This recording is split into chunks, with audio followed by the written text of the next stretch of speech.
Can we please not do the unnecessary backstory thing?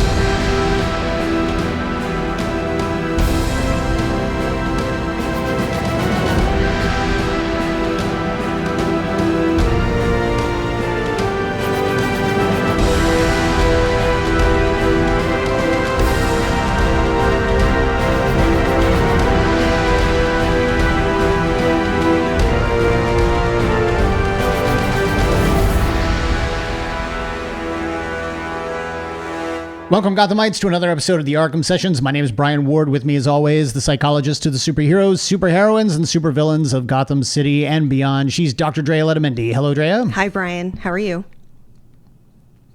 Okay. As I usually say, existing, persisting, resisting. There's the third one. That one's good. Well, you look good. Hey, and Thanks. I have Batman Blue on. So for folks who are watching us on our video podcast, you can see my Batman collectibles behind me. And then I decided to get a little in the theme. And by the way, that's only a small handful of your Batman collectibles. There's a lot of Batman Blue in my landscape here. There is. Where can people see these videos? I was actually just going to to ask you that because I technically may not know, because I do not keep track of these things these days. Yeah. If folks want to watch our video podcast, where do they go? Patreon.com/Arkham Sessions. One of the tiers allows you to actually view these video versions of the podcast a full season early. Otherwise, you can see last season's videos podcast on YouTube. Just go to the Arkham Sessions. We've got episode 7 of Harley Quinn available on Max. This one is called The Line, and it specifically relates to the line that has to be drawn between what you're willing to do and what you're not willing to do in order to achieve greatness. And in this case, it's the greatness that makes her worthy enough to become a member of that one society that she just desperately wants to get into, the Legion of Doom. So, and I think that we're definitely going to get into it, especially around what the line means. Yeah. But she wants to get into a club of villains. Yes. And as we've learned, this is the Joker, the Riddler, Bane, Maxie Zeus, which I think is one of the worst of them. These are folks who seem to not have a line. They will do anything and everything to get ahead, to get what they want. There's, as I mentioned in our holiday poem, there is a lot of narcissism. There is a lot of self-centeredness. There's, big egos, some personality disorders that we're seeing. We're still talking about the show, right? Yes. Oh, got it. We're talking about, Sorry. Oh boy, we're talking about the folks in the Harley Quinn animated show, season 1, 2020. Got it. Just to be clear. But yes, I know we'll get to a point where Harley will reflect on the characteristics and values that these people have and wonder, is this a club I really want to be a part of? And right. This is the episode where we start to see a little bit of that shine come through, that little glimmer of not self-doubt so much as authenticity coming through. Because up till now, we've seen her struggle with ideas like, I would call them schema even. These are deep-rooted themes around herself and others. And right now, she's starting to question one of the big ideas that she's been carrying, which is, in order to be valuable in the society, I have to be just like these other villains. Yeah. And in this episode, she's learning that these other villains really, don't have any moral compass. Right. And that's what the line is about. I interpreted the line being her sense of morality and how that relates to who she is as a person. Yeah, it's the same. It's finding perspective in seeing things you hadn't seen before, thinking you're the biggest, baddest, and then suddenly being introduced to someone who is clearly bigger and badder than you, and questioning whether you're willing to go to those lengths in order to be considered a supervillain, especially for the motives that she has to become a supervillain. Right. You know, as we've discussed, becoming the supervillain isn't as important to her as it is rubbing it into the face of all of these other supervillains in Gotham, specifically the Joker. But the others have certainly tried to put her in her place throughout these first 6 episodes. So at this point, she's kind of got this vendetta. She needs to become a part of this so that she can show them that as a woman, she is good enough to be a member of this exclusive club. And we've seen her take on the style of thinking, the methods, even trying to embrace some of the behaviors and ideas and ways in which these villains would act. And that's when she starts to question whether she's really one of them. Yeah. And I think, too, we're going to see as she starts to feel more misaligned with them, something that often happens, at least in therapy, is, once you start this individuation process, you start to wonder, well, then, like, what am I about? What do I care about? What are my core values? What schema am I developing to replace these older ones? And a part of me wishes she had a therapist to work with her on some of these questions. Instead, she has the next best thing, which is Poison Ivy. Yeah, who's great. Someone who is going to constantly call her out and call her in and cause her to reflect on herself. Because as we know, Harley is a former psychologist herself. And therefore, when given the evidence, Harley has a tendency to do that self-reflection and realize, I do have a line. This is what I am not willing to do in order to achieve this goal. However, she still manages to find ways around it. So in the same way that Batman has a line, he will pummel you to near death and then throw you into prison or Arkham, but he will never kill you. And sometimes that bites him in the butt, particularly when we're talking about the mega super villains of Gotham, the Rogues Gallery. They actually bite him in the butt. Sometimes. But simply by constantly escaping and doing more harm, constantly getting out of prison for one technicality or another, continuing to do more harm. That's what I mean by that. But he does have a line he will not cross. He is willing to go further than most heroes are in the DC universe, but he's still not willing to go that far in most incarnations. And Harley is now discovering what it means to be a villain and whether there should be a line at all. And actually, that brings up an interesting question, because as we were watching the show, I was wondering really more about her team. Clayface. I'm not going to throw Poison Ivy in there. She's sort of ancillary. She's on the side of the team. But when you've got Dr. Psycho, Clayface, King Shark, I find myself wondering if any of these 3 people, even Dr. Psycho, if they actually want to be villains, or if they just want to be part of something, if they just want to be part of a community. Clayface doesn't really seem to care as long as he's involved. As long as he has opportunities to perform. Yes. He could be a hero. He could be a villain. It really doesn't matter. In fact, I don't even think he necessarily needs to be either of those. If he were on a stage or on a TV show or in a movie, he'd be perfectly happy fine doing all of that. King Shark also just kind of wants to be involved. And then when you look at Dr. Psycho, he has been rejected from the other villains, and he's certainly, as far as morality goes, further down the line of villainhood than any of the others.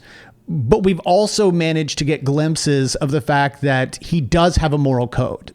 Some of the bad things he does are for what he would consider good reasons. And I don't mean that from like a psychopath's perspective of I'm doing these bad things because it benefits me necessarily. Right. But like even the way that we saw in a previous episode, the way that he treats his own family is with the twisted implication that like I'm doing this so that you become a better version of yourself and of me, you know, whatever. So it's weird. Harley is the only one hell bent on becoming a member of the Legion of Doom. And even her reasons aren't the same as the other people who are members of the Legion of Doom, if that makes sense. It does. But what it made me think about were sort of these other people, because they follow. They're not quite like Poison Ivy in that they don't call her out on the shenanigans because they want to be part of the shenanigans, but they're also not villains. This is not a villainous version of Clayface. This is not a villainous version of King Shark. We have seen those, and this ain't them. Mm-hmm. So I find it interesting that Harley, while she was sort of partnered up with this group of people because they were the only ones she could get, they were the rejects, if you will, she has still managed to surround herself with people who have a moral compass and are just sort of inherently good-natured people for the most part. I want to kind of unpack that a little bit because she does say on this episode that she's not a bad person. Yeah. She's a bad guy. Is that the language? Like, I'm a villain. I'm not a bad person. Right. And I think there's a spectrum of villains here in this I think universe. She said, at the end, she says, I'm a bad guy, not a bad person. Yeah. How do you interpret that? Because it sounds like the same thing, but I know she means something different. Yeah, I mean, no, she is talking about the fact that, yes, I do crime, but I'm not a monster. You know, I'm not, I mean, I wouldn't put her, she's not, we're not talking Jean Valjean, this isn't I stole a loaf of bread in order to feed my family situation. Who is that? Who are you referencing? Les Mis? Okay, I've never seen that. She's not part of this bigger story. Like, she's still doing frivolous things with her villainy. See. She's not like a Robin Hood. Correct. She's not doing it for those purposes. You know, she will steal the sarcophagus of King Tut, but only to use it as furniture. And this is the episode where Poison Ivy makes clear, I'm not even one of you.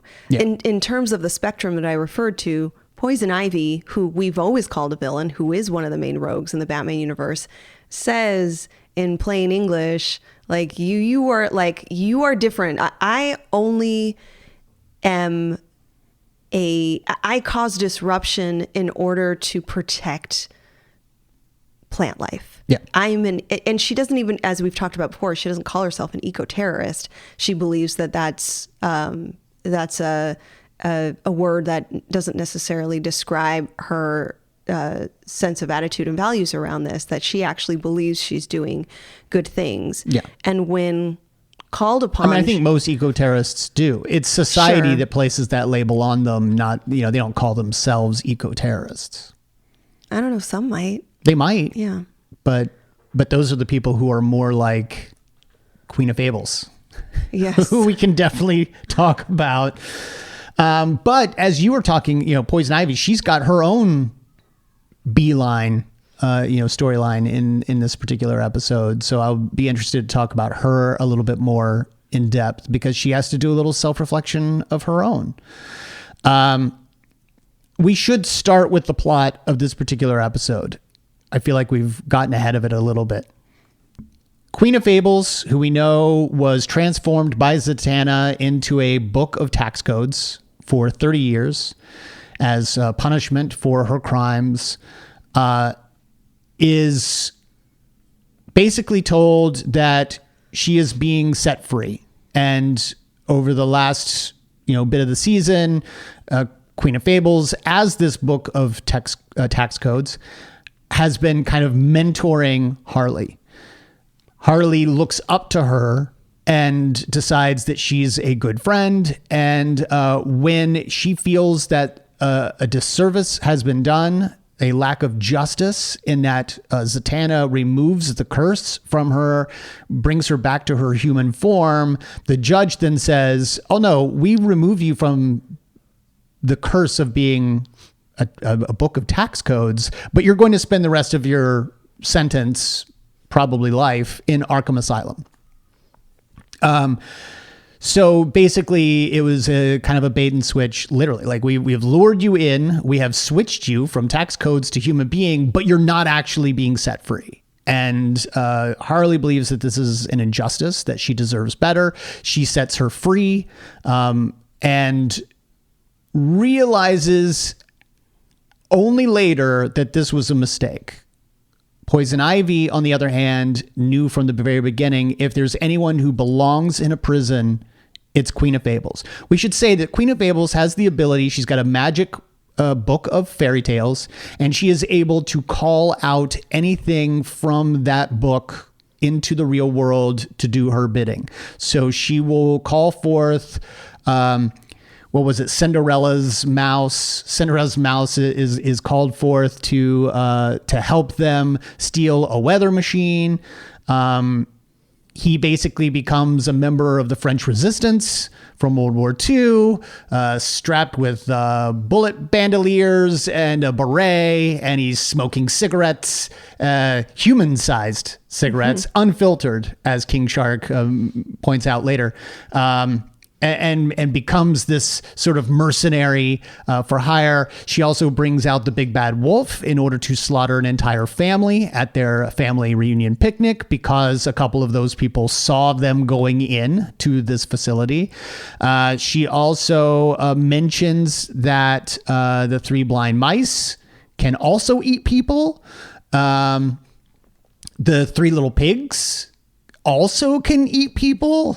So basically all of these fairy tale characters are being used for the most graphic, gory, insane, villainous means. And pretty heartless. So Yes. many innocent people. The family reunion you mentioned is like an extended family reunion. There's dozens of people in the park just playing frisbee and having hamburgers, and they're all wearing matching enjoying t-shirts. Yeah, it's sad that, you know, you see the difference between Harley and the Queen of Fables, where Harley will just ignore them and hope that she can, you know, still try to steal this. What is it? The weather machine. Yeah, it's the weather machine that the other villains within the Legion of Doom have tried to steal before, but they've always been... they've always failed. And so she's decided she's going to do the one thing. Well, she does it with the least harm. And I wonder if some of her experiences from her previous job, being a counselor and taking the oath, right? Doing no harm, or at least trying to minimize harm. The Queen of Fables is totally the opposite of her in that she will engage in extreme violence just to protect herself, and, you know, just to be thorough with this particular mission. So, you know, one can say it's effective. One can say that's what a villain does. But Harley's noticing that they are very different just in terms of their methods. Yeah. If you've ever needed to showcase what it means to be a villain in order to get someone to maybe rethink their plans of becoming a villain, Queen of Fables is a pretty good person to point to. And so once Harley sees these atrocities, she then realizes, oh, I'm not that person. I do have a line. And what's interesting is Queen of Fables comes right out and says, oh, you've got a line?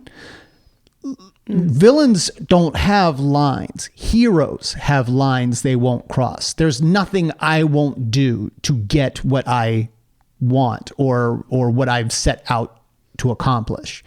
And I think that might be maybe one of the better definitions of villainy in the Gotham universe. Would you think?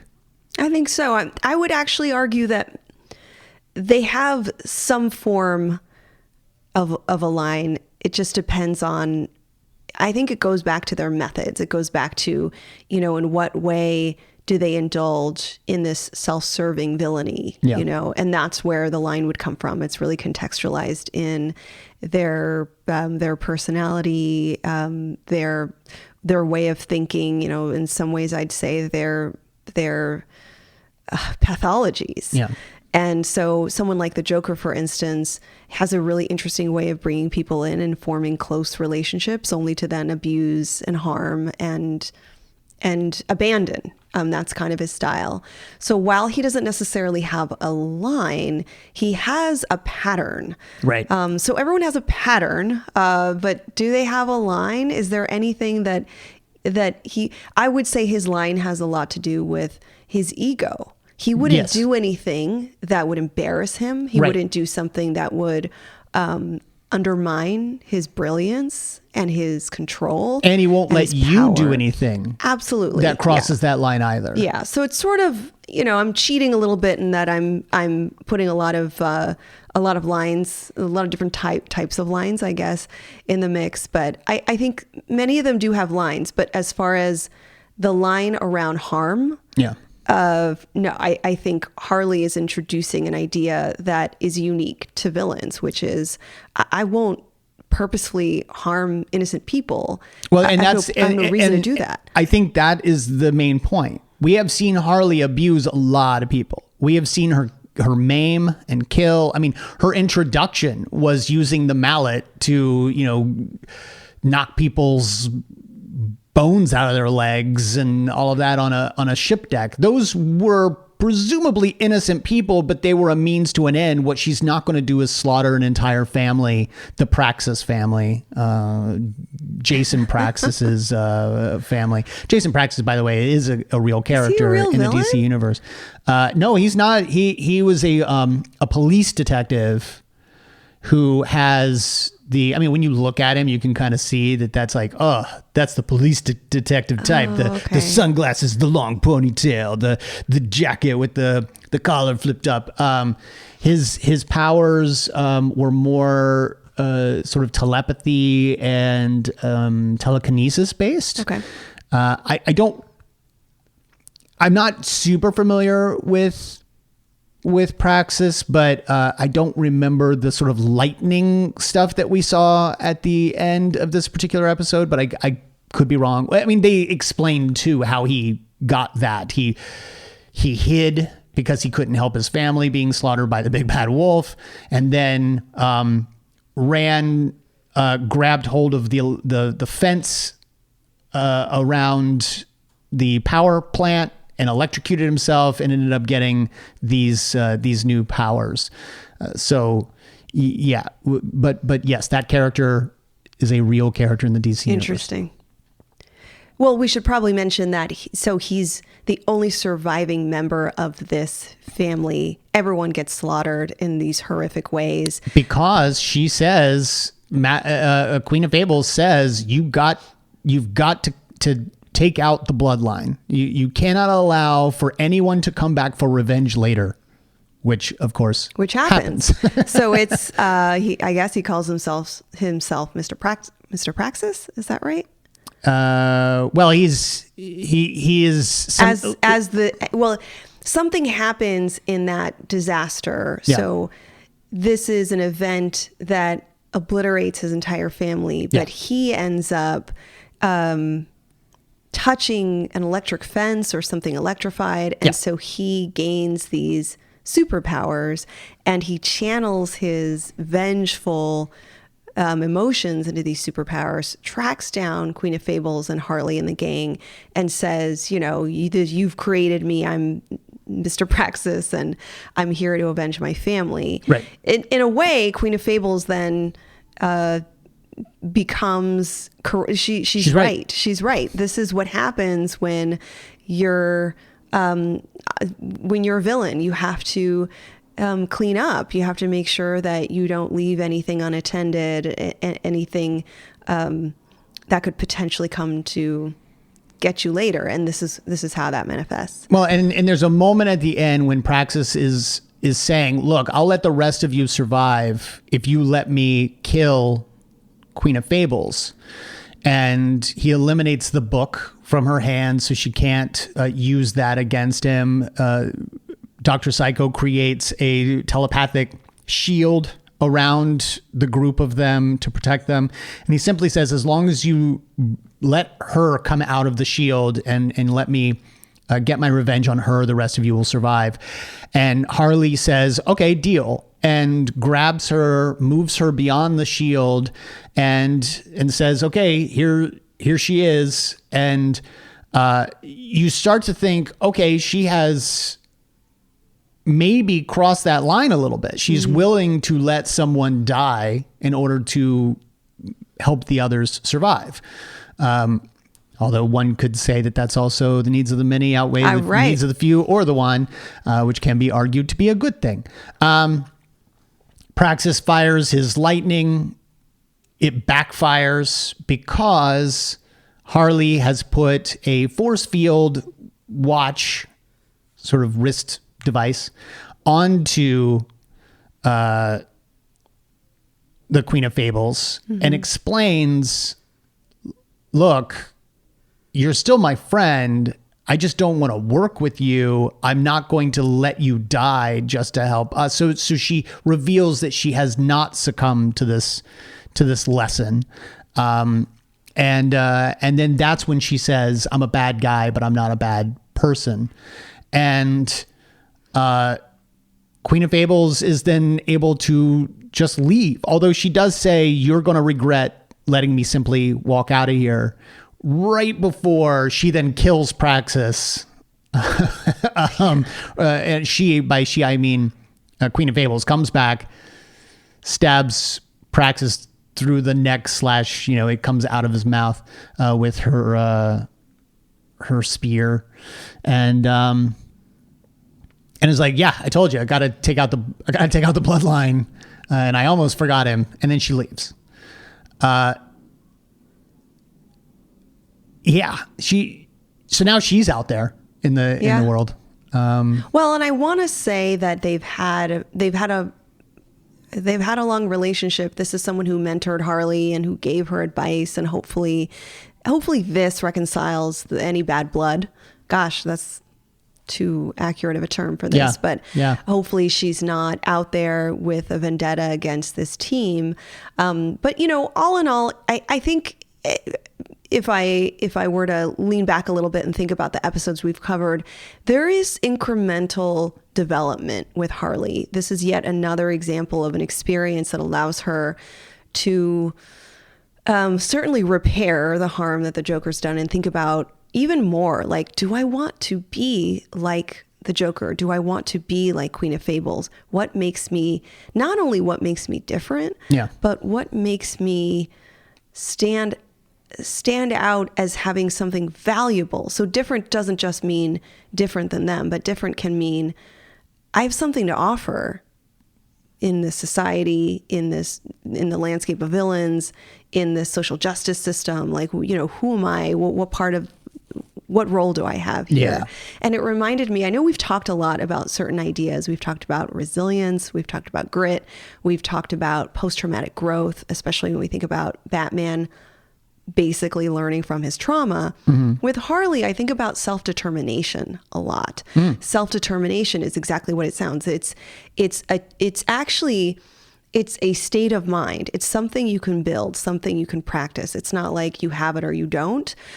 So for my psych folks out there, like, it's not necessarily a trait. Right. It's more a state. So a trait would be something a little bit more fixed. And I'd say it's somewhere in the middle because you have to learn it and curate it and cultivate it. But self-determination is basically the sense that you have some control over outcomes. You have some influence over what happens to you.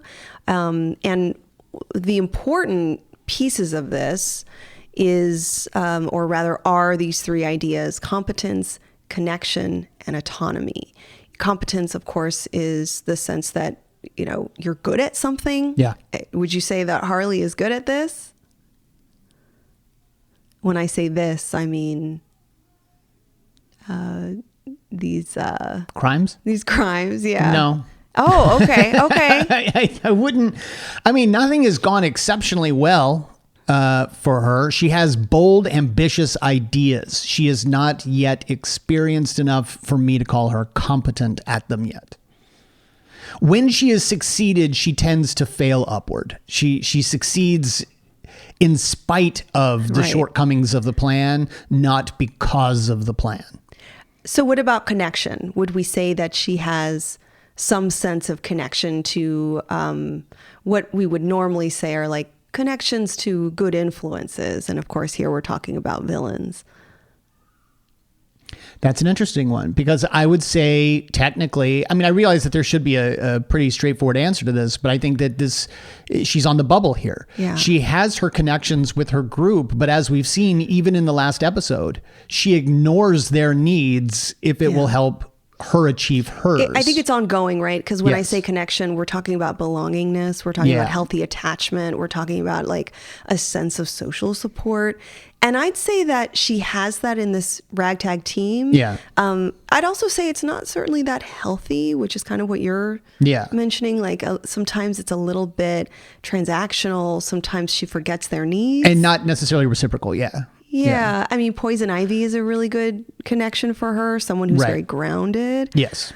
And then what about the sense of real autonomy? So we mean with autonomy, we really mean like, do you feel you're in control, not only of your own behaviors, but a sense that you can take real direction, real action, and that you have influence on those outcomes. I do think she fits into that category. I do think she sees herself as the leader of the gang, and as I said, the others will simply follow. So I do think she feels autonomy. In That's that. almost like her strongest, Yeah. area. She's not lacking in confidence. No, and certainly that's related to autonomy, just in the sense of, when she was with the Joker, she didn't have much autonomy. She Right. sort of had to do everything that he said. She wasn't really her own person. Right. He would characterize her and kind of impose her ideas about her personhood. And while it's still in development, I'd say this is one of her strongest features. She's able to have her own ideas and rely on her own ideas. And like you said, feel confident in her ideas. Mm-hmm. Just like with this particular heist, she had an idea. She didn't even tell the other people what she was doing. She had an idea. She broke Queen out of Arkham Asylum. They banded together to get this particular, desirable object that, ultimately didn't help them in the end. But she really did drive the mission. She really does, going so put her far ideas as into to action. The others didn't even help her break out Queen. So even while Poison Ivy was in the middle of giving her reasons why she might decide not to break her out, we then zoom out and realize Harley's already gone. And she's not even taking the group with her. Harley on her own went and made this decision. And so she had the full autonomy in that regard. Yeah. Well, I always like to bring up this concept of self-determination in addition to the other things we talk about, like resilience, because it really relies on a person, especially if we're thinking of someone in therapy, to come up with examples and ideas about when they feel like they are in control of the outcome. What are the things that they can do? It takes them out of a sense of helplessness in some ways. It's very grounded and realistic, right? We're not talking about dreaming something up. I'm sorry, I'm going to say it. It's not The Secret. Remember The Secret? Like, you're not just going to like wish something and put it on a board and think it's going to happen. It's not wishing, Drea. It's manifesting. I'm sorry. We got to do like have we done an episode on The Secret? No. We should watch the movie The Secret and then do it. Should we? Isn't it Katie Holmes in The Secret? You would know more than I at this point. I'm sort of making this up, and she plays. If I see anything along those lines, I'm just using that remote and skipping right past it. Well, I'm saying that because Katie Holmes is also a character in the Nolan series. So like maybe there's some connection to Batman. No, you're saying That's no. a pretty far. Yeah, it's above and beyond wishing something. Not that wishing something is harmful. Like it's always good to be positive. By the way, you had the perfect, as you said, wishing. Wishing. It's basically Snow White's voice from the 1930s. Really? I'm wishing. Well, I see can't. where- I see can't where that actually got- use the real tune because then Yeah. I'll get called out Yeah. for copyright. But it could And go you back know, and- and you know what happened to her, right? Things didn't work out super great. So They worked out just great at the end. She got what she she's wanted. alive and well and running the kingdom. She's good. I don't know what you're talking about. Sometimes the sleep is what you need. It's a little nap. You have an apple, then you take a nap for a little while, and when everything is rolled Brian, over, she was poisoned. when everything else has just happened, you wake up and you run the kingdom again. Yeah. So Wouldn't that be so nice? You could just take a long rest. just wake me and all up. your hit points come back. wake you feel me up good. when it's over. Yeah. Yeah, I'd say, look, it's not harmful to look. I'll even say this: making a vision board or manifesting, it only can be good for you in that you start to ideate, you start to think about the kinds of things that are important to you, Yeah. your values, Make plans. your wishes. But I would say, especially as a counselor, drive that forward a little bit. Go from manifesting to self-determination practices. Actually, consider and put into practice what are the kinds of things that you do have control over, and what are the things. Let's go back to those 3 ideas. How can you be what gives you autonomy? Whether you're thinking about your job, your personal life, your home life, what gives you a little bit of a sense that you're driving that story, you have that narrative, you can make your own choices. What are you competent in? What are the things that you feel you're especially good at, whether it's a talent or a skill, and how do you continue to hone in on that? And then I think the last one, which are relationships, relatedness is the word we say. How can you get support, connection, and belonging from people around you? And it relates to all of this because it means people see you and you are valued for who you are. That is one of the healthiest things we can find when we think about self-determination. Not only you're believing that you have control over the outcome, but other people also believe in you. Yeah. I want to ask you about the B story here. This is Poison Ivy and her ongoing romantic relationship with Kite Man.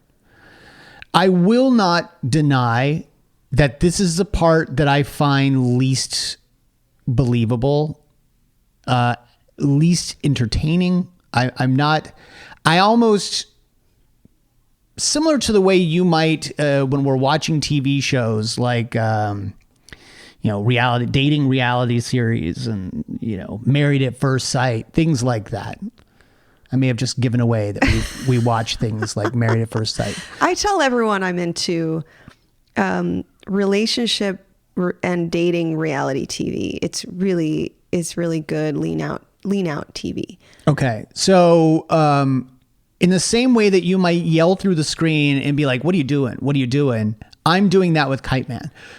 I should say I'm doing that with Poison Ivy regarding Kite Man. It's not that I think Kite Man is a bad guy. He's just a complete idiot and buffoon. And they're playing that well in that he believes that simply by wearing a kite on his back, he has superpowers, which obviously he does not. And she calls him out on that, but she finds it adorable. She comes right out and says, "You're not the typical guy I would date, but for some reason I'm attracted to you." And my problem is none of the writing has steered us toward that.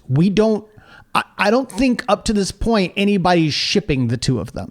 So, and I almost want there to be a clear reason why she would in any way associate with Kite Man.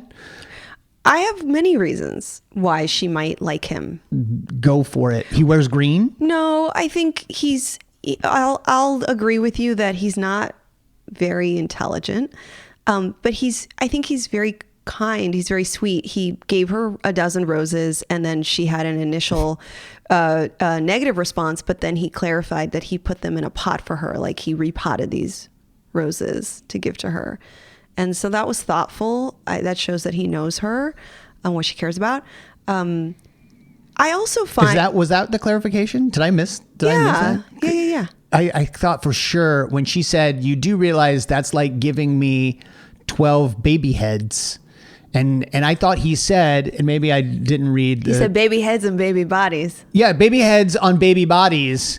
And then you see the stems, the long stems going into the pot. But he didn't also say, also there's this beautiful pot that I gave you. There was no clarification. Her reaction there. was like, oh, she know acknowledged me. it was sweet. Yes.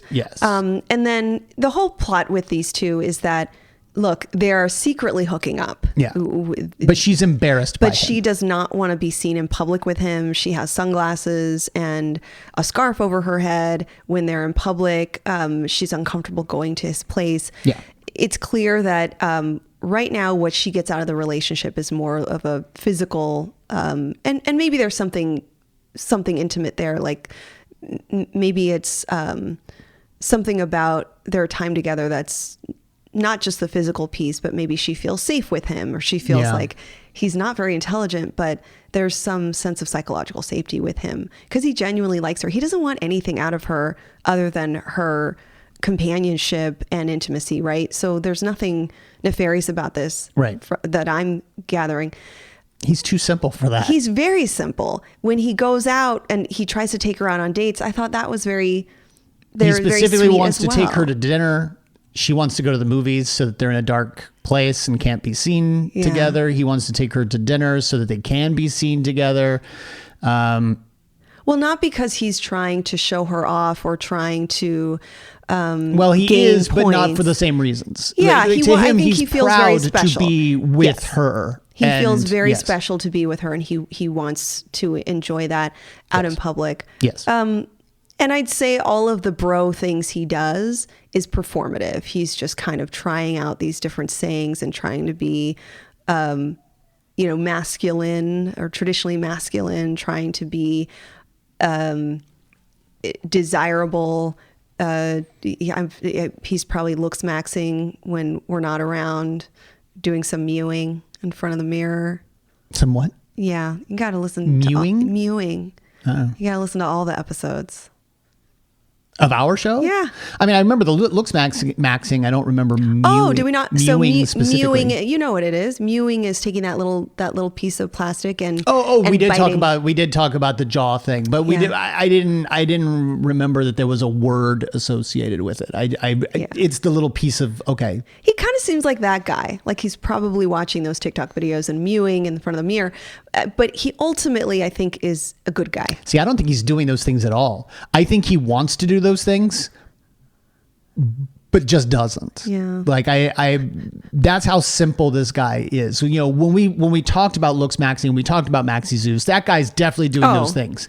This guy is the kind of guy who thinks those things are cool, but has never actually started to do them yet. But has it on his list too. Like that's the kind of person that Kite Man is. But the whole thing really comes around to a morality tale when it comes to her. The fact that he has given her no reason to be embarrassed by him, and she realizes she has hurt his feelings when he puts two and two together and realizes that these disguises are because of who he is and that she doesn't want to be seen with him. And that makes her then realize what she has. And so she goes and apologizes. It takes nothing to get him to accept that apology because, again, he is a very simple person. But it does give her a little bit of an opportunity to talk about the fact that she shouldn't have been judging him for all of these things. Meanwhile, I think she's okay to judge him for these things. He is kind of... He is not someone I would want her to hook up with. Like who's a better match for Poison Ivy? I feel like Poison Ivy deserves better. And that's because she has been positioned as our sort of proxy for the show. Sure. She is the one telling Harley good from bad. She is the one trying to steer her in certain directions. And then she goes off and starts making decisions that none of us would make. And so for me, I'm taken out of the episode for a little bit because I feel like my proxy is now betraying me. And maybe that just means I need to go through a little bit of talk about this. Maybe. I think folks who are listening who have seen the series, they're telling us to give it time. You know something I don't know. Yes. This is not the person that Poison Ivy ends up with. Oh, well, sure. But I'm in the moment, Drea. I'm in the moment.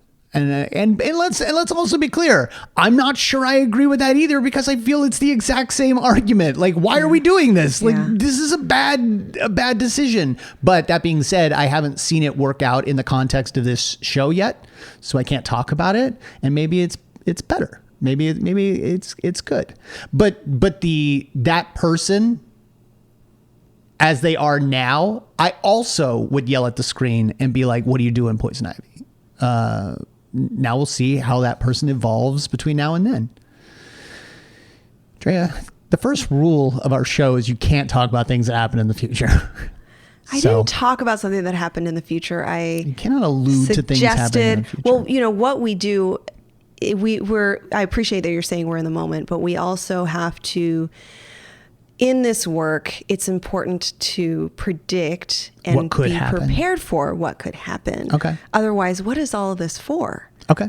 All right. Right? All right. So you're trying to save the future by living in the now and looking at the past and preparing for what that future might be. Understood.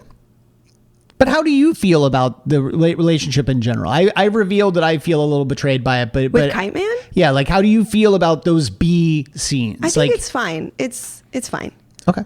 I don't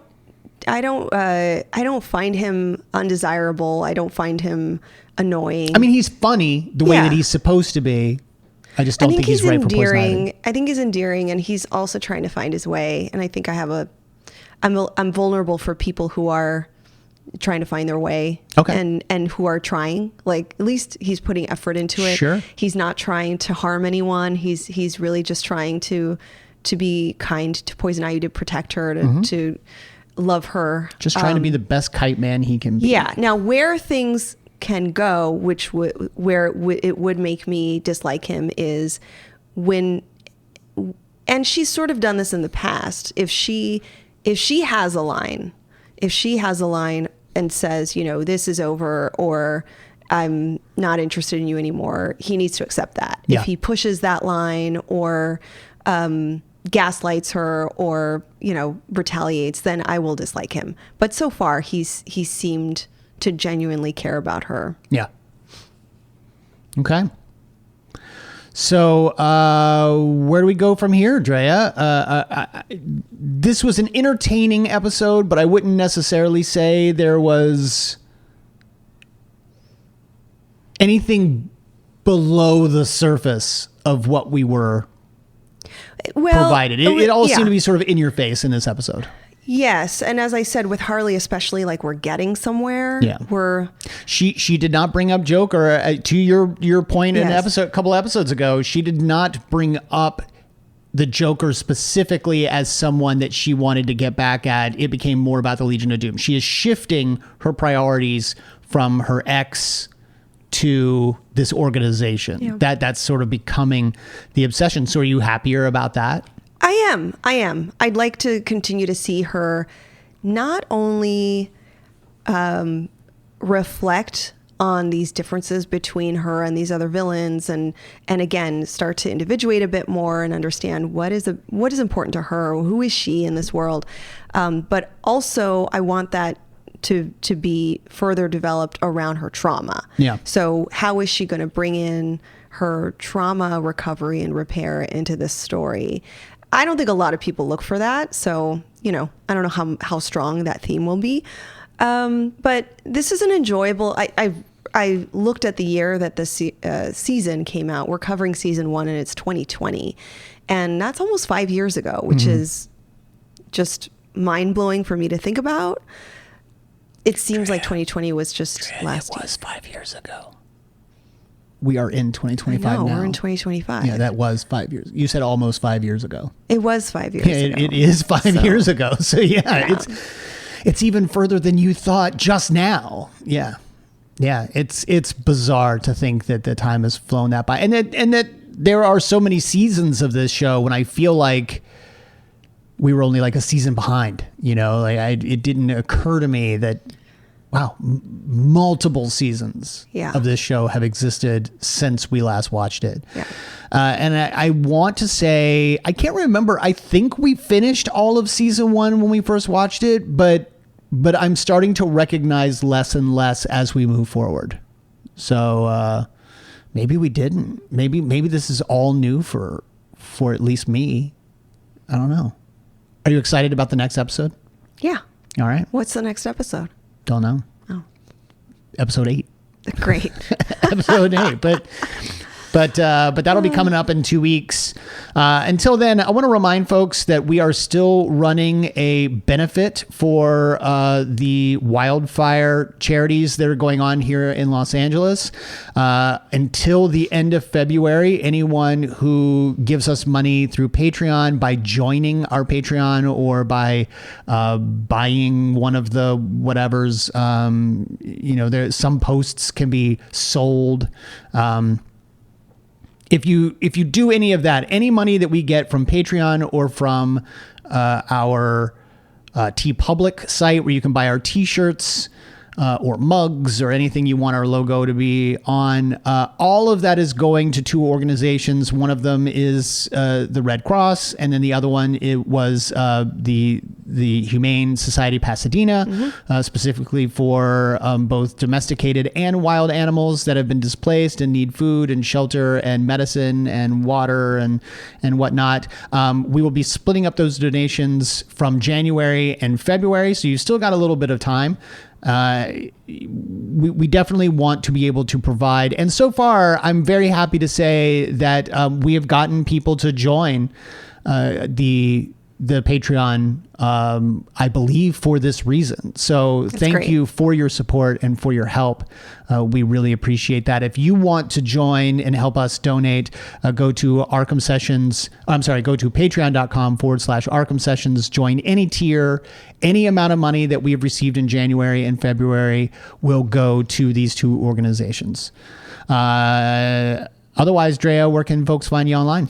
Well, I want to plug an appearance I made on a podcast that's part of the Nerds of Color series of podcasts. They have a whole network of podcasts. Yeah. And I guested with Keith Chow on the DC Multicast podcast. We covered the film Batman Forever, Oy. which is, as everyone knows, one of my favorite Batman movies. Because If you there's haven't heard our episode on it, go back and yes, listen. There's a psychologist in this Batman movie, so She's a horrible psychologist. she's great, but She is unethical Yeah. at best. so if you want to hear us talk about that, our episode is episode 200 of the Arkham Sessions, where we cover Batman Forever. Yeah. You can hear more of a deep dive on the DC Multicast, which you can find at the Nerds of Color By the way, that website. 200th episode is the one that we watched the movie live with our Discord. That's correct. We should do that again very soon. I would love to do that again. And, I'm sorry, but I interrupted you. You were talking about the Nerds of Color podcast. Yes. And, Yeah. So I encourage folks to go to their entire network of podcasts. They have a bunch of different channels and really cool topics. What Keith is doing over there right now is he's resuscitating a series that he did where he covers all of the DC live action films, like from 1966, right? From your era. I don't mean your era. I mean like movies that you saw when you were a kid. From 1966? Yeah, like Batman 66. Oh, got it. So Okay. that's where it all starts. Sorry, you're right. You're right. Yeah, and then it goes into, of course, Superman. the 80s. Yeah, 70s and 80s. So that was all being covered, and they're picking up the series with the Keaton and Kilmer Batmans. So, Okay. yeah. So I think... And Clooney will be after and that. Clooney, which Yeah. they've covered, right? So if you're interested in that, go check it out. Okay. I had a blast on the show.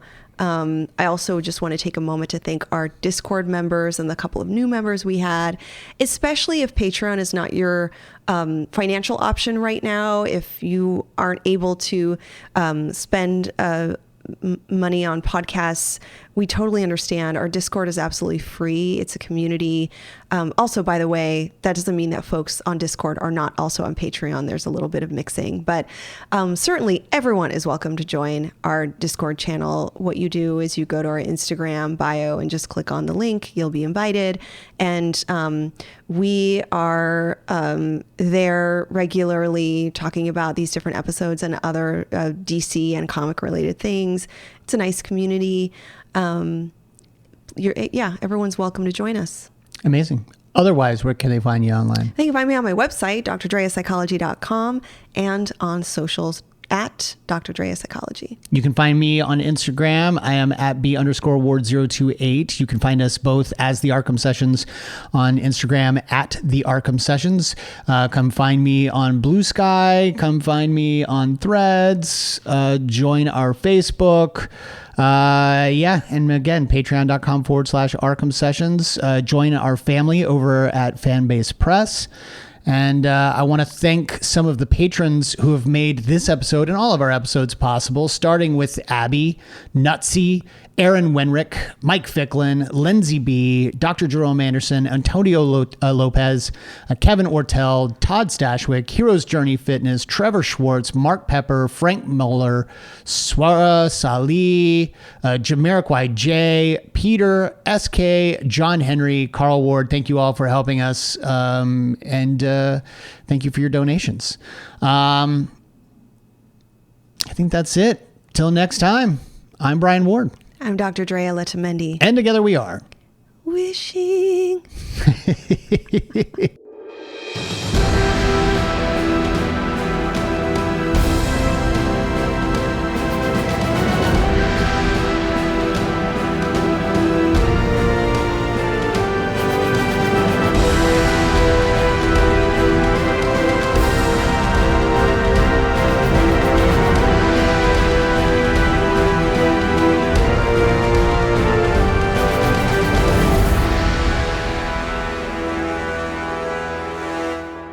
So what did I miss?